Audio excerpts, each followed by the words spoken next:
এই বন্ধু আলোকটা একবার অন কর না, দেখ হেলথ কমে গেছে আমার, আবার এইটুকুর জন্য মেডি মারবো। আচ্ছা বেশ, তোরা তিনজনে এক জায়গায় জড়ো হ, আমি চালাচ্ছি, সবার হেলথ একসাথে ফুল হয়ে যাবে। কি বস, মনে পড়ছে?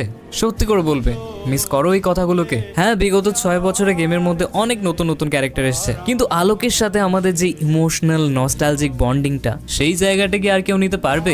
মেবি যদি কখনো ওল্ড ফ্রি ফায়ার ফিরেও চলে আসে, তারপরেও কি সেই ওল্ড ইমোশনস গুলো ফিরে আসবে? Maybe never. মেবি যেই ইমোশনটাকে আজ আমরা গেমের সাথে গুলিয়ে ফেলছি, সেটা কখনো হয়তো গেমের সাথে ছিলই না। ইমোশনস জড়িয়ে থাকে সময়ের সাথে, জায়গার সাথে, মানুষের সাথে, আর কোনো একটা ইমোশনকে হারিয়ে ফেললে সেটা কখনো ফিরে আসে না, একটা সুন্দর স্মৃতি হয়ে সে সারা জীবন থেকে যায়।